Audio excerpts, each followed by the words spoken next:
Packers' young offense has potential to be one of the most exciting fantasy teams in the NFL this season. We tell you why we love Jordan Love and Jayden Reed, plus discuss all the other Packers offensive players on today's episode of Locked On Fantasy Football.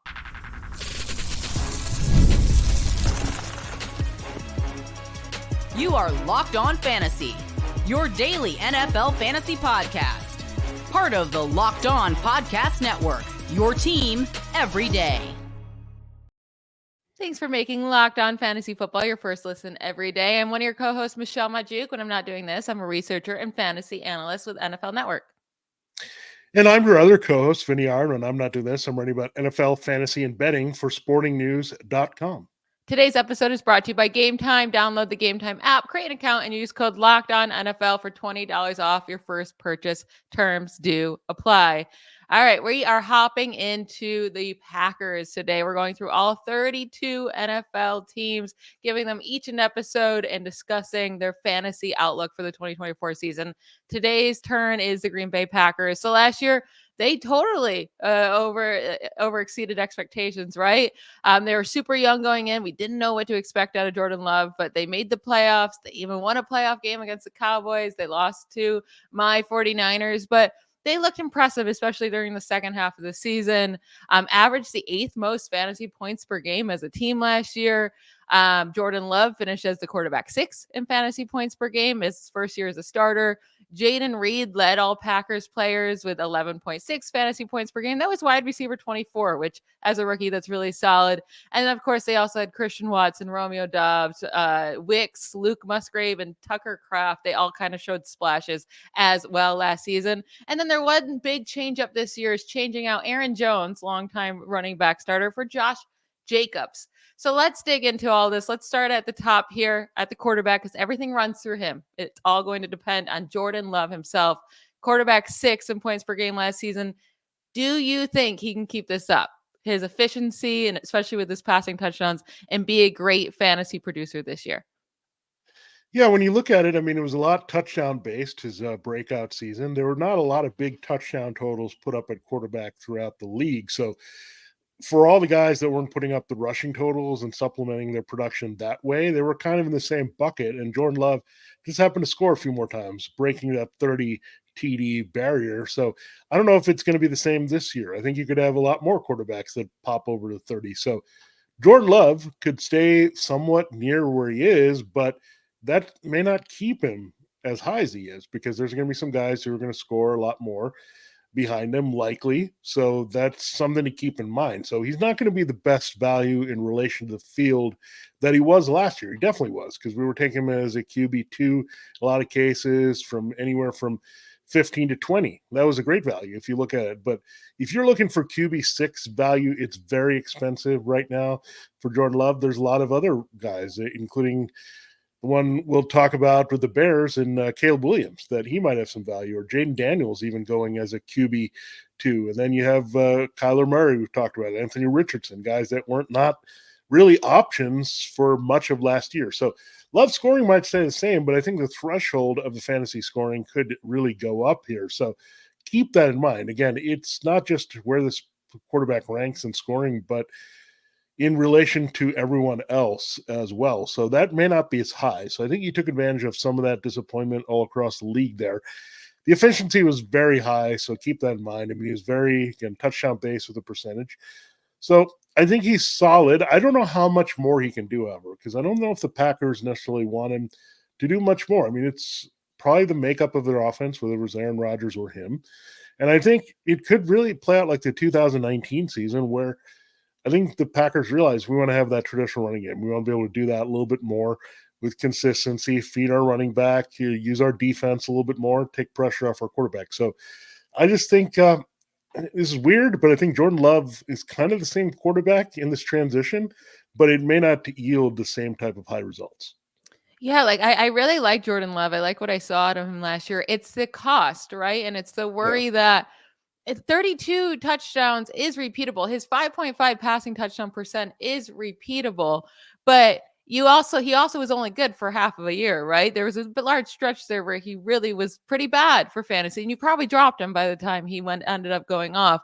Like, what's probably not repeatable is from weeks 12 through 18, he had 16 passing touchdowns to 1 interception. Like, that ratio is not going to hold up throughout. Like, that's not going to hold up for anybody over the last 7 games. And then also, like, the Packers only had 4 rushing touchdowns, and Jordan Love had 4 rushing touchdowns. But like, what if what if the running backs score more like we expect Josh Jacobs to? Does that take away, or does it could just add to the Packers offense, right? Like, maybe the Packers just score more this year and it all evens out, but I don't know. That worries me. And again, you brought up just because he finished as quarterback 6, it was 18 fantasy points per game. Not really something you're like jumping through hoops for to go get in your drafts, especially at quarterback 6 cost. And that's really what it's about, right? The cost just seems a little too high for you. He's going anywhere from 6 to 8, but when you can get Kyler Murray later, like, I would rather do that. Or you brought up the other quarterbacks you can get later, but Jordan Love's going around guys like Najee Harris and George Kittle and Ramondre Stevenson and Joe Burrow and Jayden Reed. Like, it just seems a little high for me. Yeah, and again, I mean, I point back to that 2019, really the first season with Matt LaFleur, and Aaron Rodgers was a fantasy disappointment. I mean, he was down below because Aaron Jones was scoring a lot, and Josh Jacobs is capable of scoring a lot, as well as even their other backs here. They did add Marshawn Lloyd, they have AJ Dillon, who can also score. So you can't count on Jordan Love to score as much as he did on the ground to kind of pad his stats. And the Packers are definitely going to score more rushing touchdowns. So we know that's usually the volatility that changes these quarterbacks that are in the back half of the top 12. Now, moving on to the running backs, because you just brought it up. Josh Jacobs is going as the next highest, or actually, he's going as the highest Packers player, right? Like, off the board. Yeah. Going as RB10, 29th overall player off 2024 fantasy boards. Now, he was a running back 18 last year in points per game. Really only had a few good weeks, and the rest were pretty bad for him, but he was stuck on a pretty miserable offense. So maybe that's why now he's coming onto a bigger offense. But do you think he's going to get the volume he got with the Raiders? Because he was consistently the main dude with the Raiders, always had at least 230 carries. He had 340 carries in 2022. Is he going to be able to get that with AJ Dillon and even rookie Marshawn Lloyd? Because AJ Dillon has had at least 170 carries in each of the last 3 seasons. Maybe that goes down a little bit, but he's going to be involved. Can Jacobs be that workhorse that we want him to be? Yeah, this is not actually too bad for Jacobs. I think he touched the ball way too much in 2022, and that's why he didn't have the great results in 23. Usually, if a running back is pounded into the ground like that, the next season, he's not as effective because he's not had enough time to recover and be as good. And I think maybe the Packers saw some of that Josh Jacobs needs to be rested a little bit. He has a few durability issues, so you want to keep him fresh here. And I think that's why they added Lloyd, because I don't think AJ Dillon was enough, especially in passing situations, to give Jacobs a breather when he needed it. So I think this actually can make him more effective, because I don't think he'll wear down as much. They can specialize him a bit, right? If they can bring in these guys away from the 20s and add some different type of runs, then you can bring Jacobs back in scoring position. So that's good there if they save him for those high leverage opportunities as well. So, and keep in mind, Jacobs is a very good receiver, and he can handle that role. And I think the Packers want that a little bit. I think it was a little bit telegraphed. AJ Dillon was a bit not existent there, and Aaron Jones was really good there. But now they have a guy that can be a power back, but also pivot to being a receiving back as well, if that's what the game script calls for. So when I look at it, I just say they have some evidence, right? They've seen Jacobs win the rushing title, win the scrimmage title. Then they've seen him diminish returns and wear down. So I think they're going to find somewhere in between. I also trust Matt LaFleur here. This is a type of back that I think he can control well. And we've seen Aaron Jones. I mean, going back to 2019, he had a big year with scoring. So I don't know if he's going to get to that level of scoring, but consider it's going to be somewhere meeting in the middle of his 22 and 23 seasons. That's what you're going to see from Josh Jacobs. Yeah, I think I'm off of him at his current price of RB10, because he's only finished as a top 12 running back in points per game in one career season. That was in his huge year in 2022. The other year is 18 in 2021 as well. running back 13 in 2020, running back 13 in 2019. Like RB10's a little high for me when he has to split this backfield, when they didn't score rushing touchdowns last year. Maybe that changes. And also Love didn't target his running backs very much last year. Now it could be just the personnel he had with Jones being hurt, Dillon not being great at that. But that worries me. Now, let me ask you here. Would you rather go with Josh Jacobs at overall 29th, or like right going next to him is Mike Evans? Would you rather Mike Evans or Josh Jacobs? Oh, that's a tough call. I think if I could get Jacobs a little bit later, I'd feel safer. So I'd go Mike Evans. I think he's a little bit more consistent in what he does. But I look at more Jacobs as a borderline, like top of the RB2s versus the RB1s. And then like Travis Kelce and him are going right there too, around the exact same range. I think I'd rather go with a guy like Travis Kelce. I think he'll be such a difference maker in your lineup compared to Josh Jacobs. If he's the RB12, he's not going to be that big of a difference maker to you as if Kelsey's still that tight end one in the league. Yeah, I just think there's more guys that are going to touch the ball. You're a guy that you keep bringing up, Zach Moss, maybe having a significant role and could be the same touches volume that happens there. Don't You can get even him forget. 60 Yeah, picks later. yeah. Don't even forget. Like I hate to say, it, but like a Devin Singletary type. Like he's set up for some volume right now, and I'm not saying he's better and he's not going to catch a lot of passes, but I don't think the difference between him and Jacobs is going to be as great as, say, Kelce, and you have a drop off to George Kittle or something like that at tight end. So keep that in mind. I think, again, based on his career, if we're going to split the difference, if he was a top 10 running back in 2022, but pretty much in the 18 somewhere, that means he's probably going to be like 14, 15 at running back. So when you look at that, that's what you have to look at as true value. And then if you adjust that, then you know exactly which wide receivers and a tight end to take over him. Yeah, I can't picture Jacobs on many of my lineups. So Derek, even if I wanted to go running back, I'd go Derrick Henry, James Cook going right there over him. In our next segment, we're going to get into all of the Packers wide receivers, right? They're kind of all bunched together. We'll tell you why we both love Jayden Reed. I mean, that's our dude this year, right? But then shockingly, there's still people on the Christian Watson train. We need to discuss that. We'll get into that right after the break. This episode of Locked On Fantasy Football is brought to you by the Game Time app. Buying tickets to your favorite events should not be stressful. Game Time is the fast and easy way to buy tickets for all the sports, music, comedy, and theater near you with killer deals on last-minute tickets and their best price guarantee. You can stop stressing over the tickets and start getting hyped for the fun that you'll have. I personally use this app a gazillion and one times in my life, no matter what I'm doing, especially for all the sporting events. I used to live in Pittsburgh. Anytime I had FOMO and I needed to go to a Steelers game at the last minute, wanted to go to a Pirates game, like I just hit up this app because they always have my back and they're so easy to use. They're the fastest growing ticketing app in the country for a reason. Get images of your seat before you buy so you know exactly what to expect when you arrive.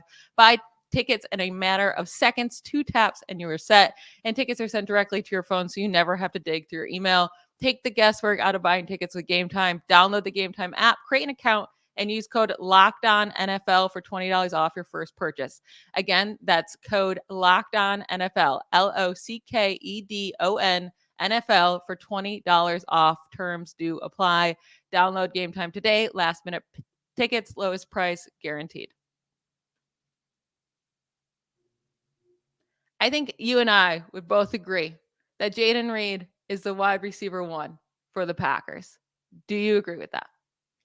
Yeah, I mean, we've seen it with inside guys before in the same division. You have them on Ross St. Brown. And Jayden Reed can be a little bit more than a slot as well.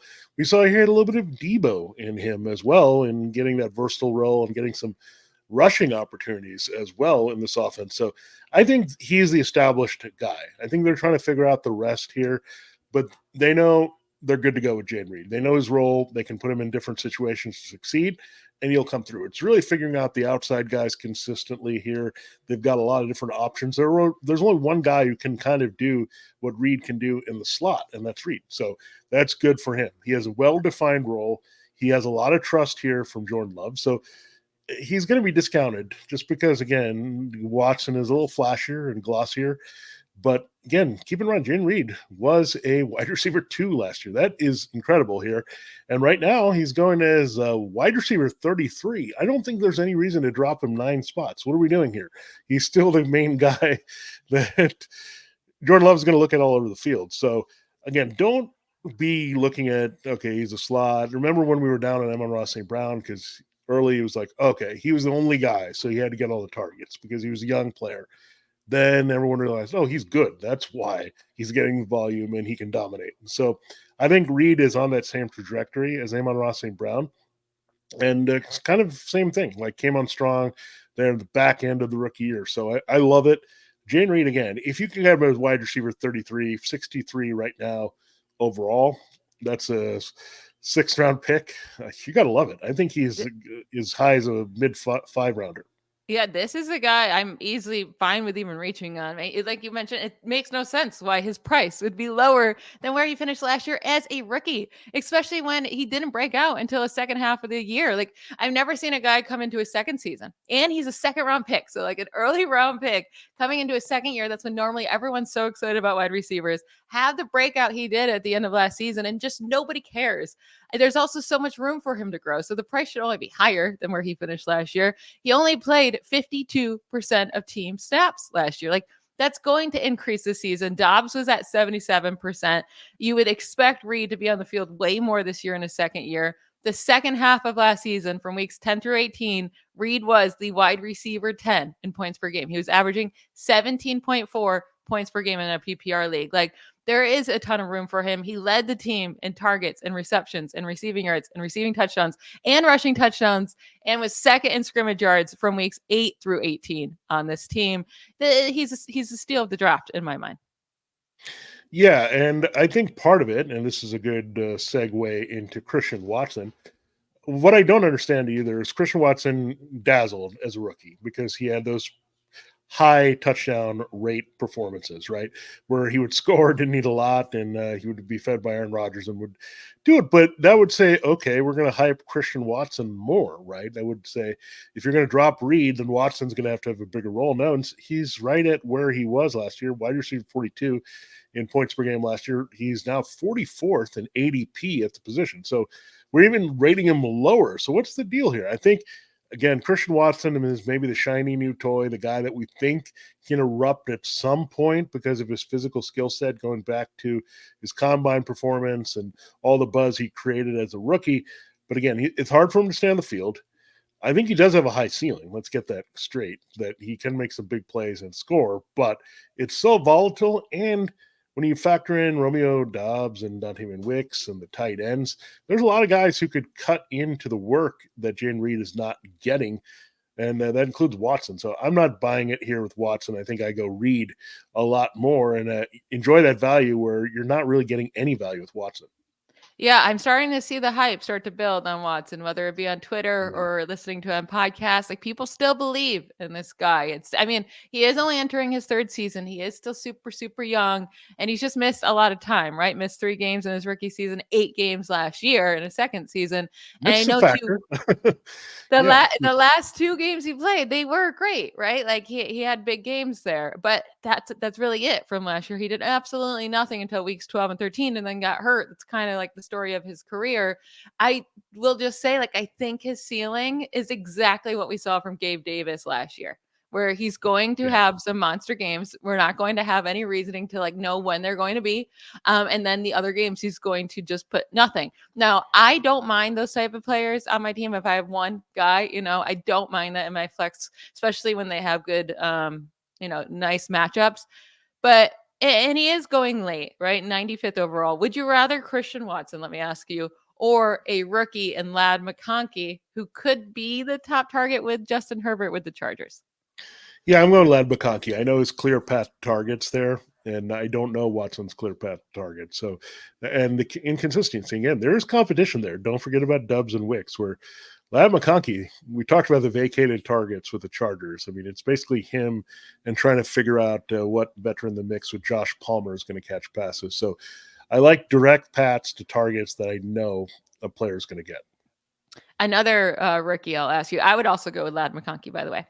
Christian Watson or Brian Thomas Jr., rookie wide receiver for the Jaguars? Well, I think the Jaguars are hoping Brian Thomas Jr. will not be another Gabe Davis and be a little bit more complete there, because they did sign Gabe Davis. So I think if they were happy with Gabe Davis, they would just stick with him, right? So That's a real tough one because I'm not sure what you're going to get for the Jaguars. I think I would go with Watson just because you have to worry about Evan Ingram and Christian Kirk as being key targets here with the Jaguars. And I don't know if I want to figure out between Thomas and Davis who's going to get the next key targets there. Right? I would think Watson would still be in the top 3 on his team. Yeah. That one's a really really tough one. If it was mid-season, I think I go Thomas for sure. If I knew a little bit in about his Dynasty role, too, I would definitely take Thomas. It is hard for this next year. It's a toss up there. Now we've mentioned Romeo Doubs and Dontavia Wicks a couple times here. They'll be involved in this offense, right? Haven't really been productive for fantasy at all, besides a few weeks here and there. Wicks ended with a couple, well, really one big fantasy game in week 18. Any interested in either of them late in the drafts?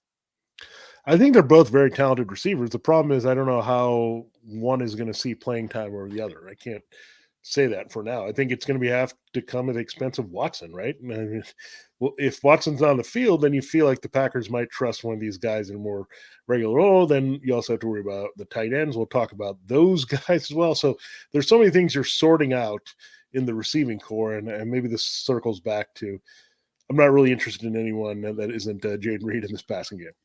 Yeah, I'm with you. There's other guys you can take later in the draft that at least have some upside. I don't see that with Dobbs or Wicks. You would need quite a bit of injuries to happen, I think, for either of these guys to really do anything there. To finish up this episode of Locked On Fantasy Football, covering all things Packers for the 2024 fantasy season, we're going to talk about those 2 tight ends because this offense is just stacked with these confusing guys. That's what it is, right? Like so many confusing weapons. We don't know who's going to get the targets. Will it be Luke Musgrave? Will it be Tucker Kraft that gets the tight end snaps and targets? We'll hop into all of that to close out the show. Are you watching Fox Sports or ESPN on your TV all day? Have to turn down the volume with all that shouting? Make the switch to Locked On Sports Today, a free 24/7 sports streaming channel program for you every day to bring you the biggest stories without the screaming. Locked On Sports Today brings you can't miss analysis, opinions, and news, streaming 24/7 on YouTube or the free Amazon Fire TV channels app. Part of Locked On Podcast Network, your team every day. So with Luke Musgrave and Tucker Kraft, right? 2 rookies coming in, the same team drafted in back-to-back rounds for the Packers last year. Neither of them finished as top 24 fantasy tight ends last year in points per game, but both of them did show some flashes, right? Especially Kraft when he got the snaps and Musgrave left. But before Musgrave got injured, he also showed some flashes. Which one would you rather have? I mean, they're both super cheap, right? Luke Musgrave is going as a tight end 17, 146 overall. Tucker Kraft is pretty much going undrafted unless you play in a super, super deep league. He's going as tight end 32, 217th overall. Would you rather go with Luke Musgrave or just say, hey, you know what, maybe I'll just stream Tucker Kraft, in the season?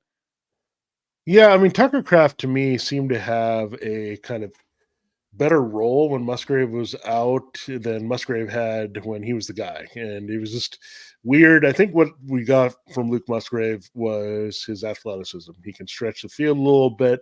Tucker Kraft may be more of that traditional red zone tight end that you look at for those short opportunities for touchdowns. So that's really tough because they're different style players. They can both be productive. But again, the targets are a crowd here. And that's the thing is like you need one of these guys, I think, to be on the shelf to believe in the other. And if they're both out there, like it's not a team that's necessarily going to lean on 11 personnel and use both at the same time.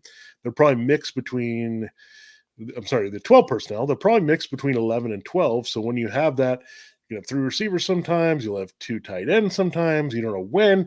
And that's what makes it really complicated, other than to know that Jayden Reed will probably be on the field a lot more. So I don't know.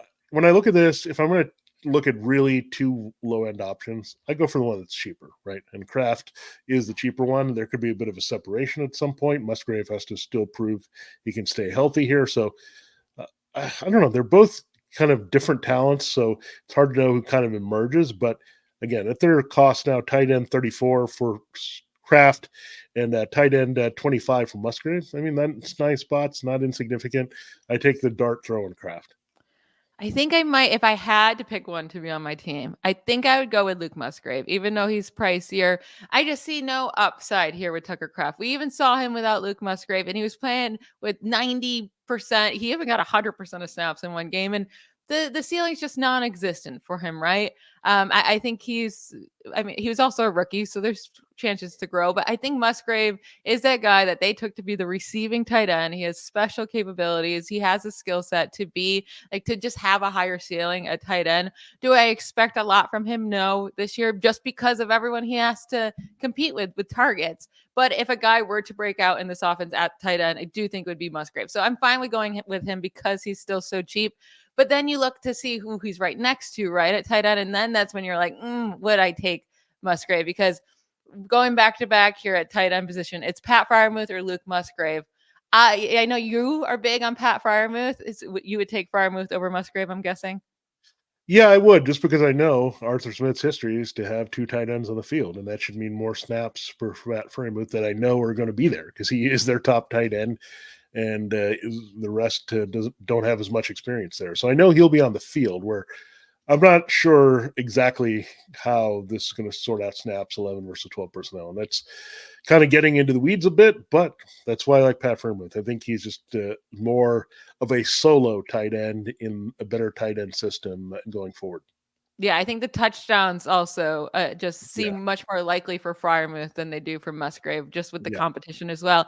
But then I look at this, and my dude, who I like later, it's not my dude at all, but the guy that I would take as a flyer pick at tight end is Juwan Johnson. I think I would still rather Juwan Johnson than Luke Musgrave. If I waited this long to take a tight end, or it's a multiple tight end league, and you need multiple of them, like I'd rather go with Juwan Johnson than Luke Musgrave. Do you think that's crazy?